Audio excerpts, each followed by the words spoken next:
The Black Power Hour with author, activist, and attorney Nkechi Taifa. Challenging and changing, coalition building, community organizer, forerunner of reparations, movement for Black Americans. The Black Power Hour discusses intelligent defense, sentencing, policing, prisons, voting, re-entry, clemency, racial justice, the death penalty, political prisoners, and critical issues facing our community. So get woke and stay woke with Nkechi.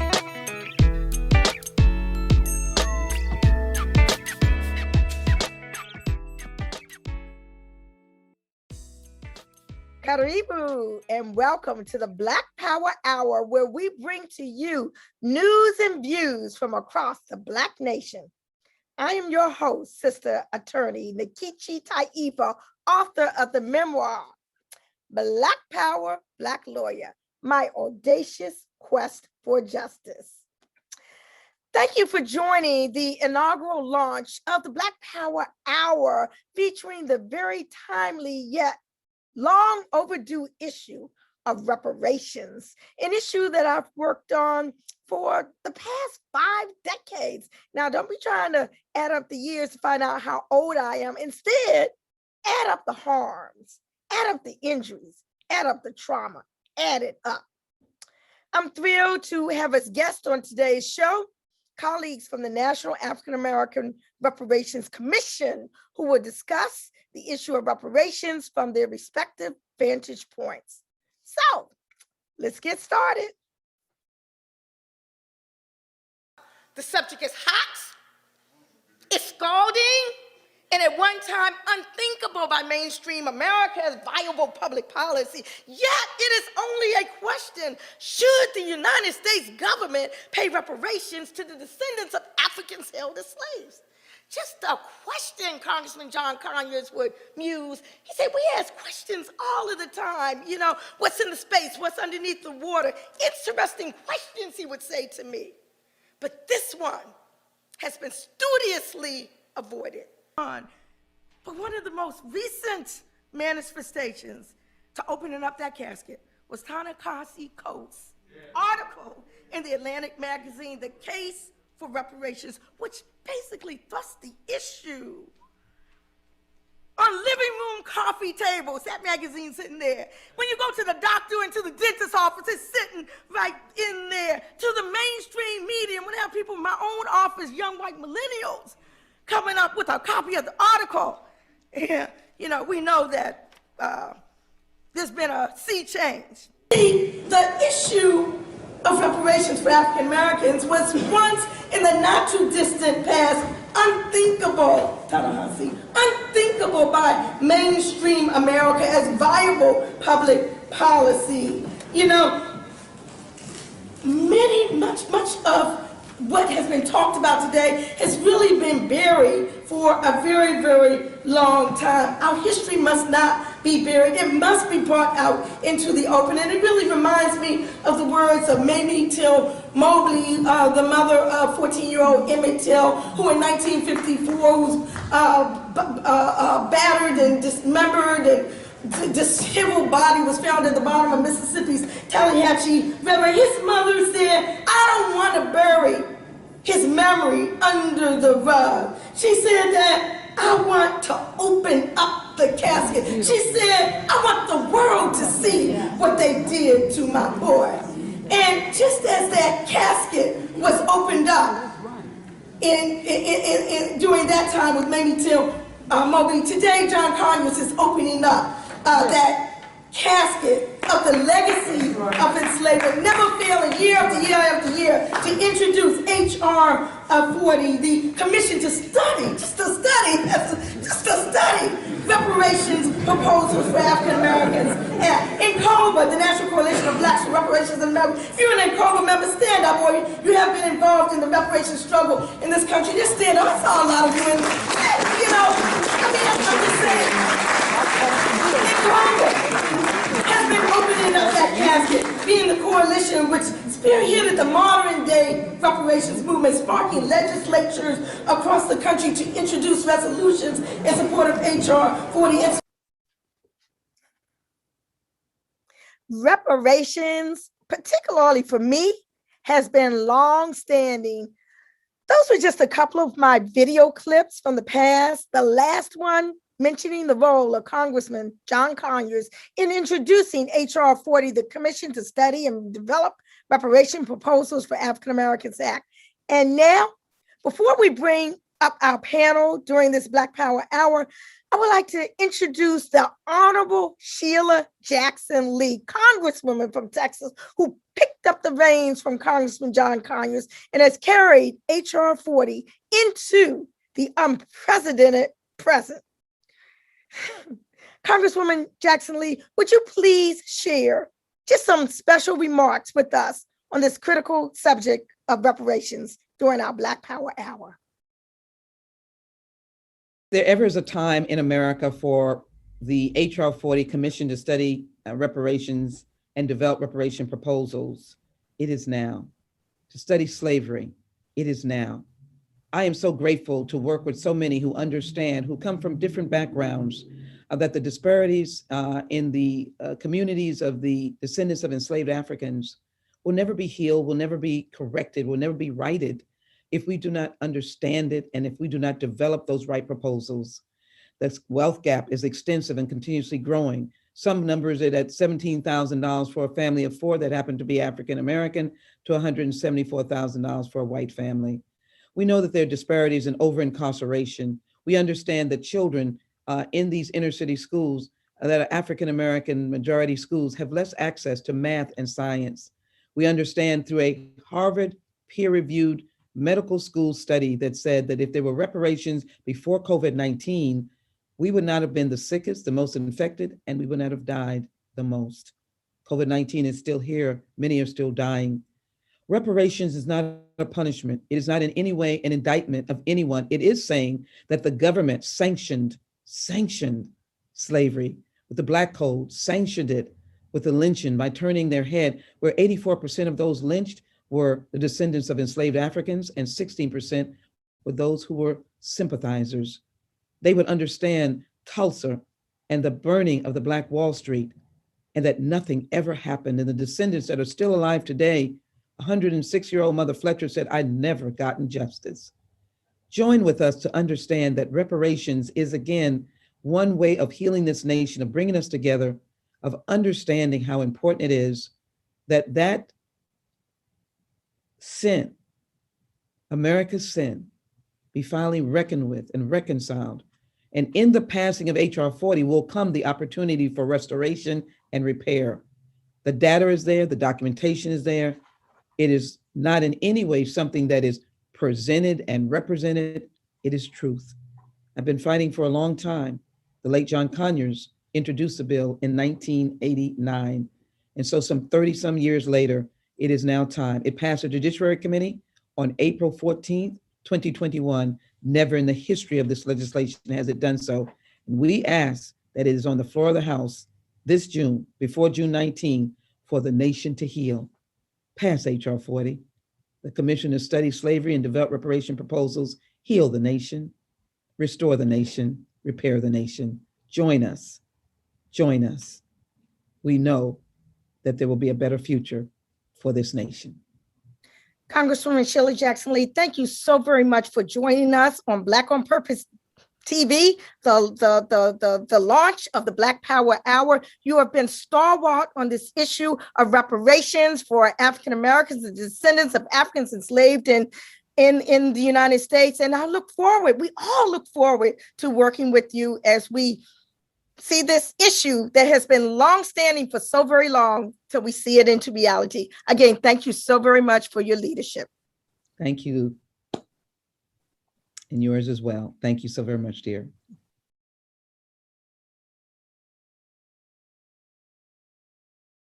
Welcome to the Black Power Hour TV talk show. I'm Nkechi Taifa, and I'm really thrilled to be able to share this inaugural show with you today with my illustrious and my distinguished guest. This inaugural launch is occurring on today, Juneteenth, the day when enslaved peoples on that outermost stretch in Texas finally heard the news that they were quote unquote free. But all of us, Dr. Julian Malvo, Dr. Iva Carruthers, Rev Mark Thompson, Dr. Ron Daniels, were all commissioners on part of the National African American Reparations Commission. And most of us, if not all of us, are also members of NCOBA, the National Coalition of Blacks for Reparations in America. But what I would like to do now, because we all know each other, but the Black Power Hour audience does not. So I would like to just take a few minutes to just introduce just who you are, and then we're going to get into some conversation. Is that okay? Dr. Ron Daniels, founder and president of the Institute of the Black World 21st Century, administrator of NARC, the National African American Reparations Commission. Dr. Daniels was an independent candidate for president of the United States, 1992.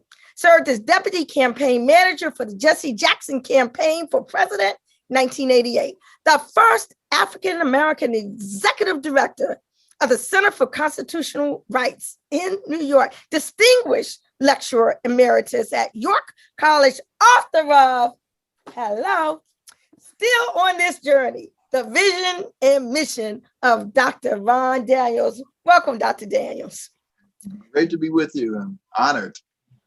We also have Dr. Julianne Malveaux, enjoys a PhD in economics from MIT. We're talking about a sister who is a social and political commentator, a businesswoman, served 5 years as the 15th president of Bennett College for Women.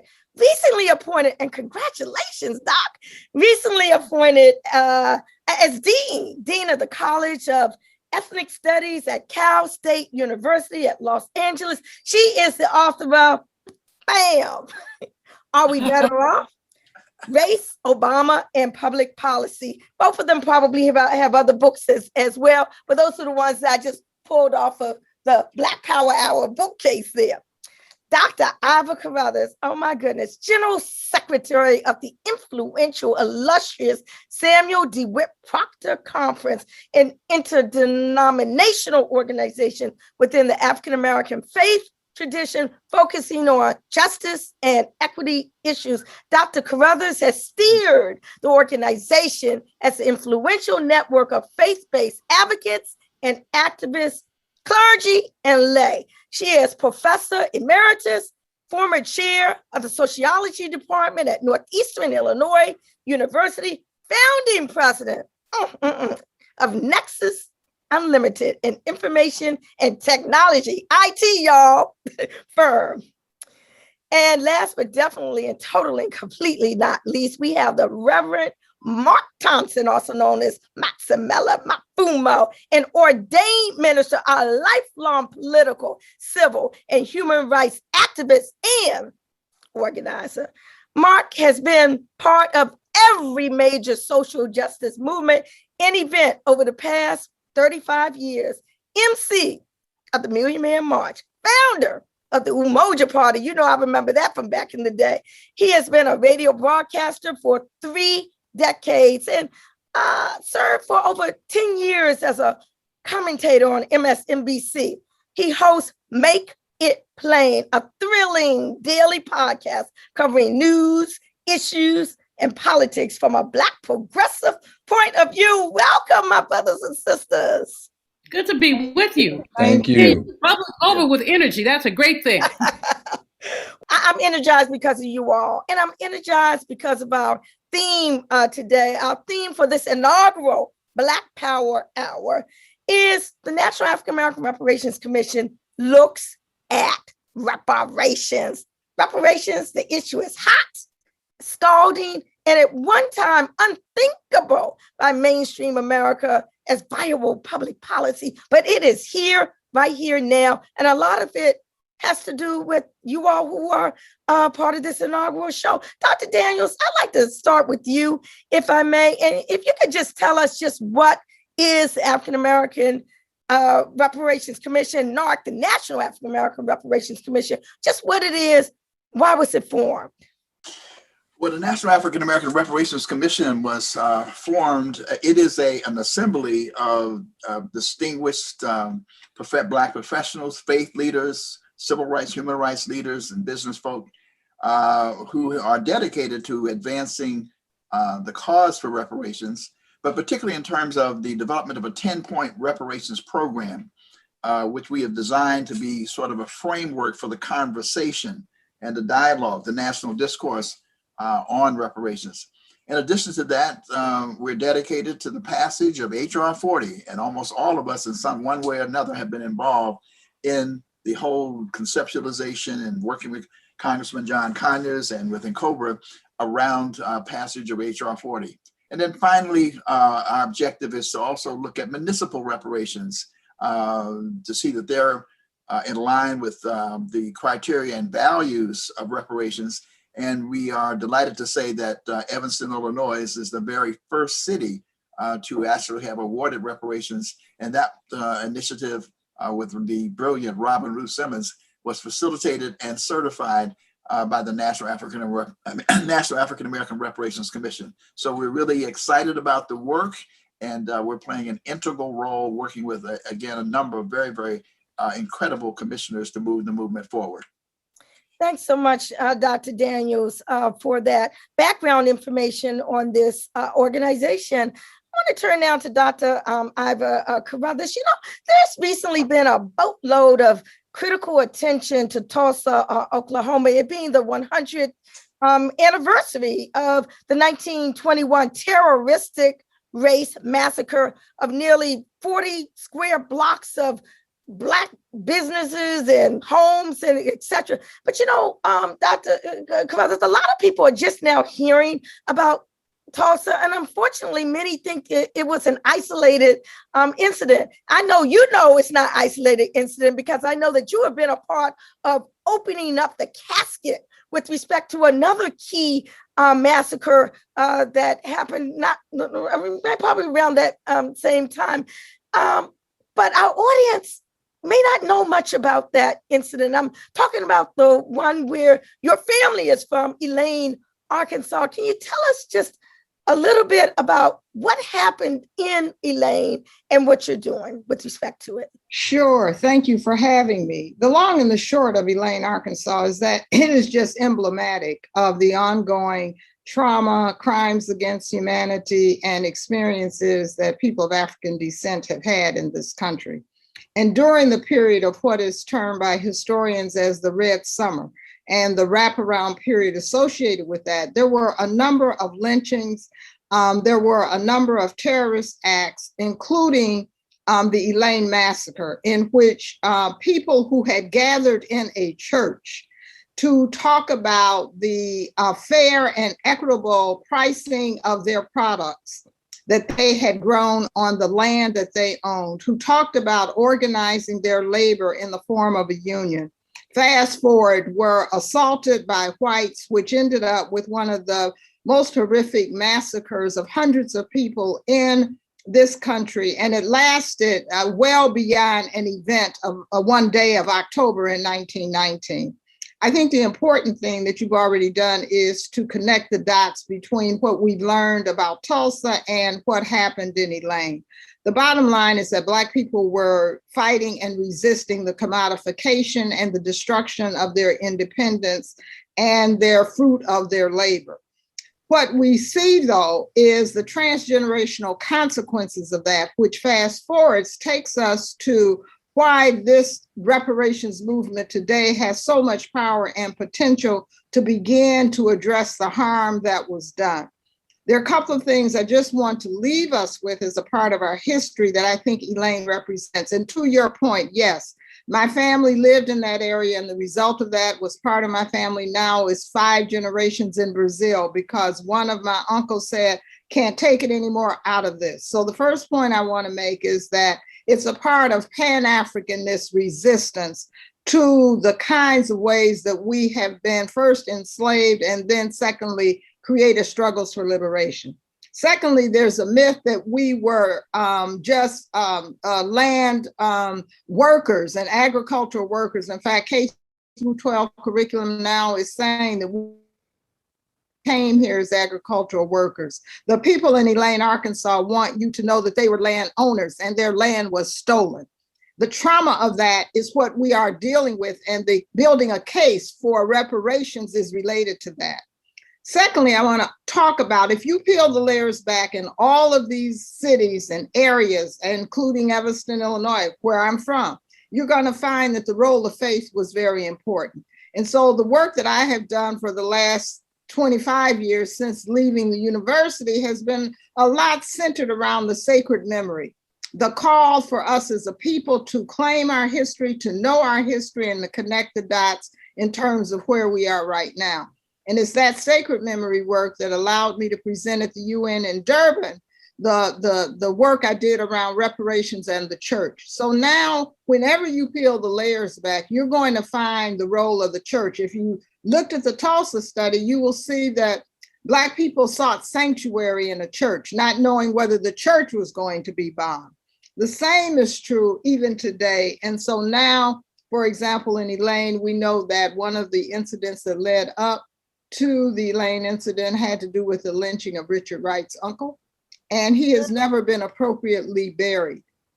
Richard Wright, the author. I didn't realize that. Exactly. Richard Wright, the author of Native Son. So one of the things we are talking about, which represents one of the points of the 10-point plan, is for us to memorialize and commemorate in the ways that are sacred, that are grounded in our African tradition. And so we're working with the Elaine Legacy Reparations Center to help facilitate that and to bring about opportunity for internet broadband to the community and other kinds of ways to support the expansion and the restitution of the community where it needs to be. So thank you so very much for that. And I hope people do some Googling up with respect to this so that they don't think that Tulsa was the only one, or they might have seen in the movies, Rosewood, Florida, or also in a documentary, Wilmington, North Carolina. There was also Elaine, Arkansas, and there was so many more. And I know Elaine came on the heels of the 1919 Red Summer. So again, thank you for that little bit of history. And I want to turn now to Dr. Julianne Malveaux. You know, Dr. Malveaux, the Princess of the Press, Ida B. Wells Barnett, she wrote about what Dr. Carruthers was just talking about, Elaine, Arkansas. She wrote about countless other massacres and lynchings and terrorism inflicted on Blacks in our communities. And she blasted the oft-cited myth that the impetus for such violence was because of the rape or any other affront to white women. So, Dr. Malveaux, can you explain your understanding, which I understand also comports with the understanding of Ida B. Wells Barnett, of the real reasons for such racist violence perpetrated against Black folk? Most of the violence in Nkechi was about economic envy. It was not about rapes. I mean, this was a trope that they threw out there. And anytime you wanted to get something that belonged to someone, this rape myth would come up. But it really was about economic envy. The first lynching that Ida B. Wells documented was a lynching of her friend, a man named Tommy Moss. Mr. Moss was a postmaster, a deacon in the church, a father, who basically loved Black people. And he started a grocery store called the People's Grocery because there was another grocery store that was nasty. It was just a nasty place. They drank there. The owner, they had several violations for drinking, although it was illegal. The sisters would go to shop and people would make unnecessary comments to them. So Tommy Moss and two of his friends started People's Grocery. So, you know, the white man down the street was not going to have that. In his mind, it's like, how dare these Black people start a store and compete with me? So the next thing you know, two boys got into it over some marbles. Two boys getting into over marbles turned into 3 lynchings.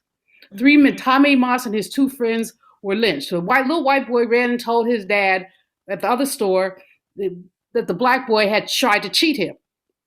So these grown men went to, with guns, went to settle a dispute that children had. And basically, the brothers weren't having it. They had their guns too. But then the police came, the sheriffs came back, arrested them, and 3 Black men were lynched. The owner of the white store got the Black men's store, the People's Grocery, for 8 cents on the dollar. Now that is nothing but economic envy. And there's so many other cases. I mean, you mentioned Wilmington, North Carolina, and of course the film Wilmington on Fire is one that everyone should see. Again, economic envy. Black men and white men were earning the same amount of money at the docks. This was unheard of. Usually Black people earn less. Black men and white men were earning the same amount of money, and Black folks had come up with a coalition with white, basically Republicans, who were the good guys then. They were going to try to take over some of the political apparatus in Wilmington. The night before the election, about 60 prominent Black men were arrested and held. They were given one-way tickets out of town. Everything they had was taken. Everything, their animals, their homes. One of the precipitating incidents in the Wilmington case was interesting. There was a brother named Alexander Manley. He was a newspaper publisher. And there's a white woman in Georgia who said, if we have to lynch 1,000 Negroes, we will stop the attacks on white women. This came out of nowhere. This is just what she decided. She was actually the first woman to serve in the United States Senate. That tells you something. But in any case, she made this comment. Alexander responded, Mr. Manley responded that if it was a good-looking woman and a good-looking man, maybe they just wanted each other. I mean, so he wrote that. He said, this does not have to be lynching. This could just be mutual attraction. Well, you can't say that about white women in the 19th century. And so a crescendo of anti-Blackness was basically precipitated by Manley's article. But the outcome was that the number of Black-owned businesses in Wilmington went down by a third. A lot of just about every white person was turned into a sheriff. And they went around to people's houses and made them sign over their property. And so you look at a very different economic situation after that election, a very different economic situation. But then there's just so many of these incidents, but we really have to look at the concept of economic envy, not the concept of lynching. There is a story I know that Dr. Carruthers is very familiar with of Anthony Crawford. This was an African-American man who owned heck of land. They said he had 425 good producing acres. He was, they described him as an insolent Negro. What the white women called very rich and very insolent. So he went to sell some cotton. He wanted to get the same price that everybody else got for the cotton, but the man who was buying cotton offered him a nickel a pound less. And he said, I would rather throw my cotton in the damn river than to let you have it. Cursing at a white person was against the law at the time. So before he got out of the store good, he was arrested for cursing at a white person. Now, he did not call the white person out of his name. He just said, I'd rather throw my cotton in the damn river. So he was so wealthy that when they arrested him, they told him his bail was $15. He reached in the pocket and gave it to him. He's like, okay, we don't have to worry about this. I got the money. But that really incensed the white people even more. So they lynched him. Now, not only did they lynch the man, his body hung for more than a day. Yeah. 2 white people who were part of the lynching went to court to get themselves appointed executors of his estate. Economics again. His family was given a very short amount of time to get out of town. And they ended up with his property. Let me just say, I just got to say, who's going to pay reparations on our soul? I mean, I'm just saying everything that you have brought out, not individual instances. These things, I presume, happened all over the time. And I think that the media I'm sure played a big role in fanning these flames. And I want to turn to Mark Thompson, Reverend Thompson, just for a moment. Then we're going to get back and do let me just do a couple real quick things. I know Brother Thompson has a lot to say, but we really have. It's all good. Here's the point. Dr. Carruthers earlier mentioned Richard Wright and his uncle. Yeah. Richard Wright wrote in Black Boy, there's a passage where he writes about how a lynching in anywhere has an impact on Black men, and he didn't say women, but we say and women everywhere. So because it basically caused people to play small, to walk, he said, walk with your head down, basically to not be noticed because you did not want white folks in your Kool-Aid. And so, you've got these people who are running around and say, well, Tulsa was isolated or Wilmington was isolated or any of these things were isolated. First of all, they were not isolated. But secondly, the impact of these things basically had a chilling effect on accumulation among Black people. And therefore, yes, the survivors of Tulsa definitely need reparations. Elaine, Arkansas, we can go down the list. But our community needs reparations because we were collectively placed in a space where accumulation was frowned on. Absolutely. And, this trauma travels within our genes. It's this concept that one of our commissioners, she's since passed on down in Pat Newton, talked about intergenerational epigenetic inheritance, that the trauma travels in our blood, it travels in our DNA. And I want to turn to Reverend Mark Thompson for this moment, because, we go back a long way, Reverend Mark, Brother Maximella, back to when you were in DC, you were constantly on the air with media mogul Kathy Hughes, when WOL was just a little storefront on 8th Street Northeast. So you have your pulse on the media. And I know that the media has played a huge role. I'm talking about historically in terms of those flyers, in terms of the slaves have escaped and who's going to capture them and all like that. But you've commentated for MSNBC. What is your historical perception of the media and its understanding of the issue of reparations yesterday? Where you feel the media is today, or whatever I just want to know, what is the pulse of the media right now on this issue of reparations? Well, thank you for having me as well, Nkechi. It's very interesting because reparations has now become a mainstream conversation.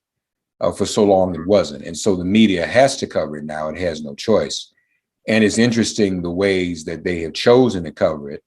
I can't say all of the coverage has been bad. Some of the coverage has been pretty balanced and pretty objective. The coverage of late, though, is helping to fuel the notion that it is a political third rail, so to speak, for Democrats going into 2022. That's the spin that's being put on it.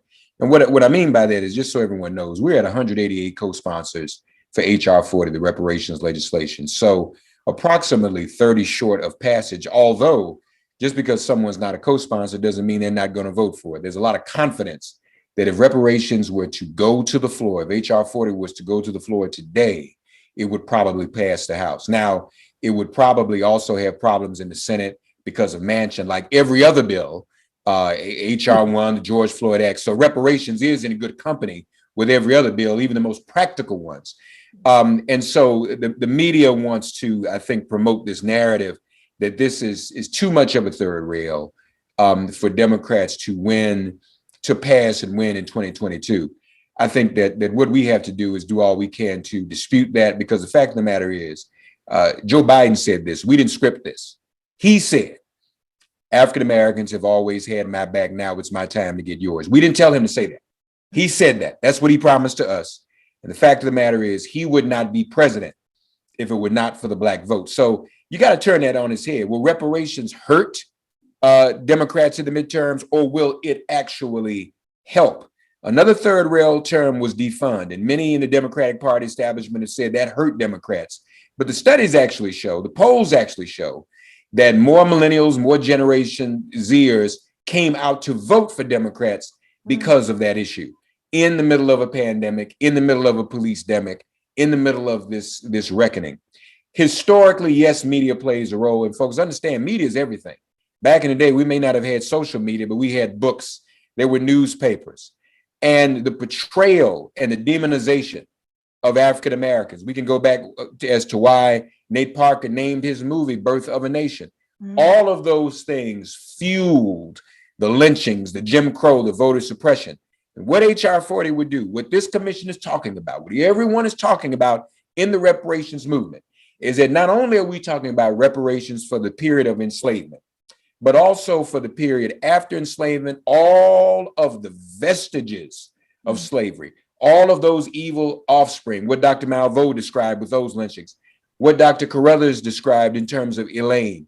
All of these things are important. The media has not done a great job in reporting that, drawing the connection between reparations for enslavement and reparations for this ongoing modern day police lynching atmosphere in which we're in. And lastly, just let me say, we can look at the role of the media and the role it played back during the Red Summer, before and after, with what's been happening in America with the former president, Donald Trump.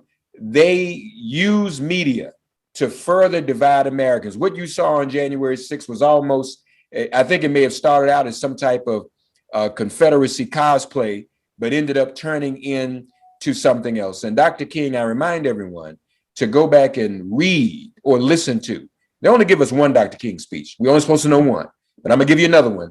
Go back and hear what he said on the steps of the Montgomery State Capitol after the march from Selma to Montgomery. He talks about how even the media divided poor whites from poor African Americans coming out of the enslavement period, and how it can be said of the Reconstruction era, in his words, that the Negro was given Jesus and the white man was given Jim Crow, a psychological bird that he ate when he could not feed himself and his family. But at least that psychological bird, Jim Crow, said to the white man that he may be poor off, but at least he was better off than a black man. We're seeing that manifested again in terms of media portrayal, in terms of propaganda. With popular media, we have several cable news channels now that promote racism and discrimination and oppression. So the media plays a role. We're thankful that reparations is getting the positive coverage it's getting, but that's because of this movement. That's because of all who have put into this movement, including the late Reparations Ray, including Dorothy Benton Lewis, including the late Congressman John Conyers, and all who are gathered here. But we have a lot more work to do to get this bill through, and we must continue to hold the media accountable to more fair and more just and more accurate portrayals of our cause, our movement, and our people. Rev Mark, thank you so very much for that. That was quite comprehensive. Let me just ask one more question for anybody who wants to answer, and then I'm going to let Dr. Daniels really close out with the 10-point program in summary of NARC, the National African American Reparations Commission. But Rev Mark, you touched on the politics. I remember reading something a while ago, Dr. Malvo, when you were a reporter or something along those, a journalist, and you were interviewing Senator Barack Obama, okay? And you happened to bring up, or someone brought up the issue of reparations, and that it appeared as if our former president, who was a senator at that time, freaked out and nearly dropped the mic. So I'm not necessarily asking a question to you, but whoever wants to answer, how have we come a ways since then? With respect to former President Obama, with respect to current President Biden, our Vice President Kamala Harris, who is or was, when she was in the Senate, a co-sponsor of the Senate companion bill to HR 40. Politically, with respect to presidential politics and the like, where do you all think we are? Just briefly, a couple of you all who might want to answer. Nkechi, one of the most challenging things right now is that white people are afraid of knowledge. So in almost 40 state legislatures, they are considering legislation to make it illegal to teach critical race theory. 100 years after Tulsa, the Oklahoma state legislature passed legislation that said you couldn't teach anything that made anybody uncomfortable or feel guilty. They passed a piece of legislation that said, well, enslavement was not exactly a day at the beach. So when they say they don't want to teach anything that makes somebody uncomfortable, that makes me uncomfortable. But you see, basically white folks are understanding that chickens are coming home to roost, to use Malcolm's words, that younger white people are interested. I did a town hall with a child. Well, there were 4 young people from the Illinois State Board of Education, Student Advisory Committee. And a young white girl said, "Why do I have to know quantum physics, but I don't have to know anything about Native American people? That should be in the curriculum." This was a 18-year-old white girl. And younger people are feeling that way. It's like, why is this issue continuing? So I think we have come a long way, but you're right, brother. He didn't drop the mic. He told me to turn the camera off. That's what he did. All right, we've come a long way, I think. I'd like Dr. to Davis, add we're to going to that. comment on Dr. Carruthers, you first. You were going to comment? Yeah, I did. I want to add to that because I think part of this discussion also has to re-emphasize for our listening audience that reparations involves a process of our internal healing as well. That there really is not enough money in the world to pay for what we have experienced, and therefore it cannot be defined purely around a financial transaction. Having said that, I want to say that part of the healing is going to require us to take more responsibility for educating our people and giving them a consciousness of their own sense of identity and a spiritual authority to claim the divinity within. I happen to have been situated at the church, Trinity United Church of Christ, in which the President Barack Obama was, as you know, vilified for being a member. But even more importantly, he chose as a politician to do what he did, but the pastor of that church was for sure vilified. And it was in that context and during those years that the issue of reparations came before the then Senator Barack Obama. And in his position as president, essentially disavowed support for reparations. I say that to say that we have to figure out and do the internal work so that our people are also really prepared to both understand and articulate the demand for reparations, but really feel internally like we are due reparations. And that ought to be the case whether you're standing on the sacred authority as a pastor prophet, or whether you're a politician and you happen to be the president of the United States. All right, thank you. So that for Dr. Daniels, give us your view on that and then close us out with this panel with respect to just what is this 10-point program of NARC, the National African American Reparations Commission?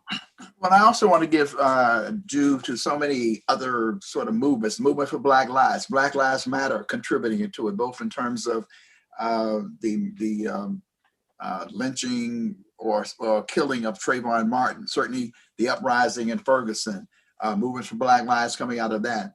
The incredible piece done by Ta-Nehisi Coates, the case for reparations, as someone who had not initially believed in it. Of course, now we understand the influences because he's the son of Paul Coates and so forth. That we didn't really know it that initially, but he was converted and he has become an extraordinary advocate, for people coming to understand exactly what Reverend Mark had to say. This is not just about enslavement, even though that is the most horrific aspect of it, but it's all of the racially exclusionary policies that are derivative from that, including redlining, which is one of the key issues, by the way, in Evanston, Illinois. The 10-point program was designed really to be, as I said before, kind of framework for the discourse. And it sort of follows the norms of international relations, international policy, in that we start with the whole possibility of an acknowledgement through a knowledge program to have people understand exactly what Dr. Carruthers said. How do we educate ourselves? That's an important part of what we are doing. I think one of the most significant contributions of the 10-point program is to talk about to validate that there are and is a need for what we may call direct payments, but there's also a need for community benefits. And I'm really impressed by people beginning to look at what happened around Tulsa. You begin to hear more and more people talk about And we've talked about this. If we were able to, in fact, and justly provide benefits for all of the survivors, the current survivors and the descendants of Tulsa and or Elaine, it still does not compensate for the destruction of something called community. And, there's just a lot of stuff coming out now around what we used to call Negro removal. This highway is going straight up through Black communities. And you're now beginning to have people talk about what that meant. But the other side of that is, and I'm impressed with the notion too, of people are beginning to say in Rosewood, it could have been Rosewood too, but certainly in Tulsa and in Elaine, what is the cost of the business? What would some of those businesses have been like today had they been allowed to develop? It sort of brings you back to Walter Rodney's whole notion of the interruption of economic and evolutionary development in that regard. So the concept of community benefits becomes extraordinarily important, but also the notion of having some kind of reparations finance authority, a collective body which can be present in order to receive reparations, because we also need to talk about things like land. How do we have land? How do we get reparations for building out health infrastructure, community economic development? It could be cooperatives, it could be community development corporations, communications infrastructure that we can independently control. And finally, let me just say that the reason why the 10-point program is also important is once we win the enactment of HR 40, either through congressional action or through a presidential executive order, that is only the beginning of the struggle, because we will now have to organize and educate all across the country to, in fact, impress upon our people the need for not just, the whole notion of a check, which is another way of demeaning it, but of beginning to show what reparations can look like. And we have, with great pains through the collective contributions and genius of the people on the National African American Reparations Commission, created this framework with a 10-point program with the National African American Reparations Commission. Thank you so very much. I want to thank all of my guests today, Dr. Julianne Malveaux, Reverend Dr. Iva Carruthers, Dr. Ron Daniels, and the Reverend Brother Mark Thompson, Maximella Mafumo. Thank you so very much for being part of the inaugural launch of the Black Power Hour. Peace and blessings to you all, and looking forward to helping all of us as part of NARC and in COBRA and all of the other organizations to win reparations now, reparations in our lifetime. Thank you. Thank you. Thank you for all that you have done and are doing.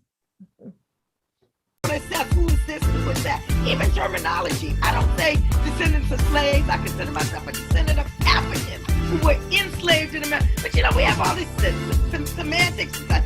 There's a lot of work that we got to do ourselves. But the central thing is, it is owed, it is our right, it is due, and it must be paid. Well, we all stand on the shoulders of those who came before us. Although the present generation of whites may be innocent of what their forefathers and foremothers did, as a people, they stand in a privileged position because of the actions of their predecessors.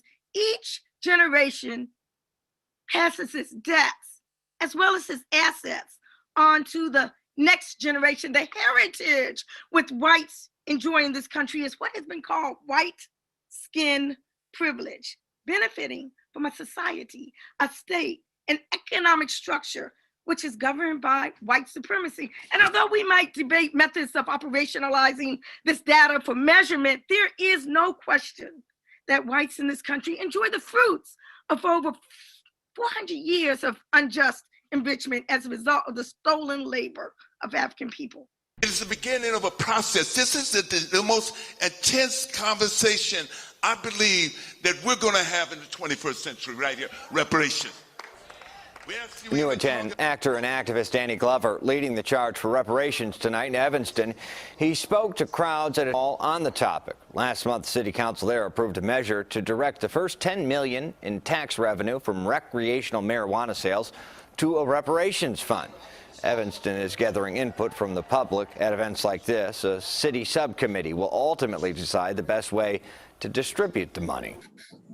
We are pleased to be joined right now by Robin Rue Simmons, who, as alderman, pioneered the first successful reparations initiative in the country, using tax revenue from the city's legal cannabis industry to fund reparation initiatives in the jurisdiction. And now, alderman, I was at that riveting rally in Evanston when Danny Glover spoke in support of your initiative. Can you just please tell us what motivated you to use the concept of reparations to address historic inequities in Evanston?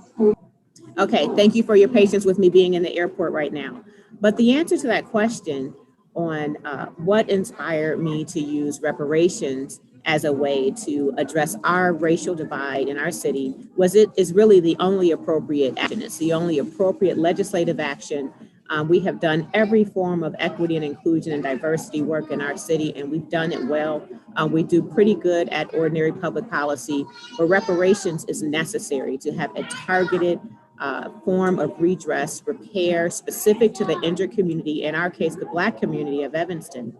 So we advanced reparations, and very appropriately, during that same time of our local effort, the state of Illinois passed our recreational cannabis. And so we know that over-policing is an issue. And in fact, in our city, 71% of our marijuana-related arrests were in the Black community, and we're less than 17% of the population. We're 16.2% right now. And so it was appropriate that that revenue that had once been responsible for incredible damages to our Black community, that revenue be used specifically to repair the injury and harms that have been done in the Black community in Evanston. You know, Alderman Simmons, first of all, thank you again for joining. I know you're in between flights, Tulsa, Evanston, etc. And I also know that you just recently completed your first term as alderman and have now been appointed as the newest commissioner to NARC, the National African American Reparations Commission. We just had a panel with NARC commissioners. I just want to hear from you, just what role did NARC play with respect to your successful efforts in Evanston? NARC was an incredible support and really mentor to our entire city. We had not looked at reparations as a model to address our racial disparity in Evanston. So meeting Dr. Ron Daniels through the introduction of Judge Lionel Jean-Baptiste and later all of the NARC commissioners, having the intellectual partnership, the historic context, the business and professional and academic acumen needed for our city to understand, first of all, the history of reparations, and then what sets apart what we're doing as reparations from ordinary public policy. And so the 10-point plan that NARC has developed has been really our guiding light in advancing and improving our goals for reparations in Evanston. And NARC has continued to be there for our city, recently having the threat of a legal challenge. NARC Commissioner Justin Hansford has been there for us in his relationships with his institutions to provide our city with pro bono legal expenses. And Cam Howard, national co-chair of NCOBRA, has made the entire organization, being in such proximity to Chicago, available to Evanston. And of course, Nkechi and Dr. Iva, the list goes on and on. The commissioners have been there without hesitation when our city has called for support, for education, for advocacy, for a letter of support, even for clarification. So the NARC Commission has been one of our most important partners, next to Shorefront Legacy Center, who we really appreciate. But NARC has been an incredible partner and has really helped us accelerate our goals and implementation for reparations in Evanston. Robin Rue Simmons, thank you so much for joining the Black Power Hour, and we all are really looking forward to your next steps. Peace and blessings. Have a safe flight. Thank you.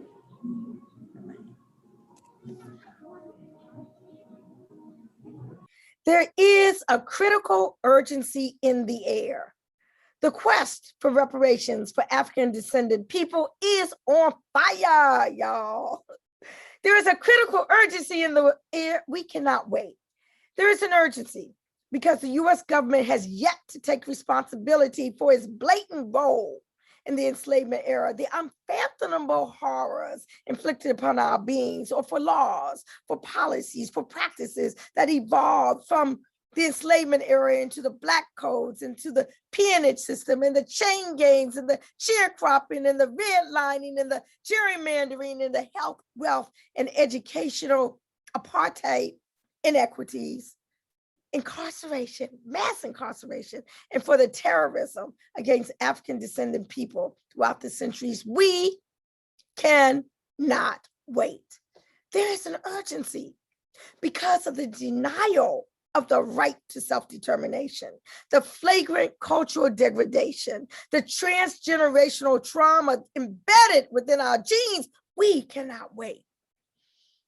There is an urgency because the role that government, corporation, industries, religious and educational institutions, private estates, and other entities played in supporting the enslavement and its many vestiges are roles that can no longer be ignored or swept under the rug. We must open up the casket.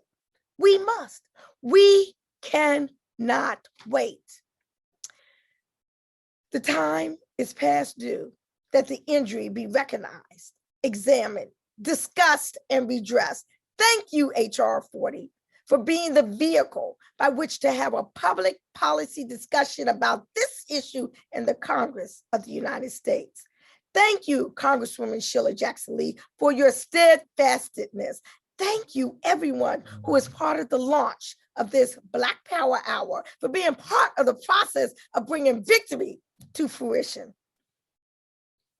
Despite the rise and the resurfacing of white terrorism in the United States, I can see the light at the end of the tunnel. I am inspired by the reemergence of the spirits of Belinda Royal and Callie Howes and Isaiah Dickinson and Queen Mother Moore and Dr. Imari Obadeli, as well as the resilience of Reparations Ray Jenkins, who kept the fire alive, and Congressman John Conyers year after year to introduce HR 40.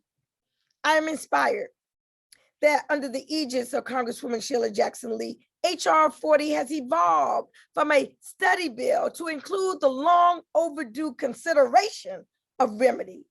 The harm was multifaceted, thus the remedy must be comprehensive as well. Indeed, the forms of reparatory justice must be such as to improve the lives of Black people in the United States for future generations to come, to foster complete economic, social, and political parity, and for those who wish to allow the full spectrum of self-determination options denied us. We cannot wait. And finally, I am inspired by the words of the great anti-enslavement orator Frederick Douglass, who eloquently instructed that power,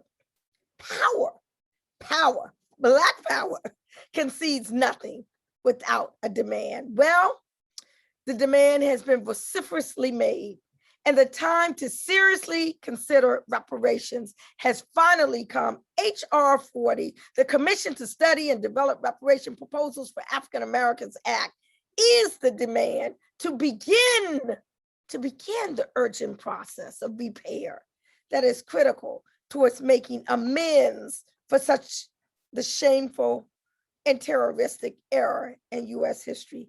We cannot wait. Reparations now.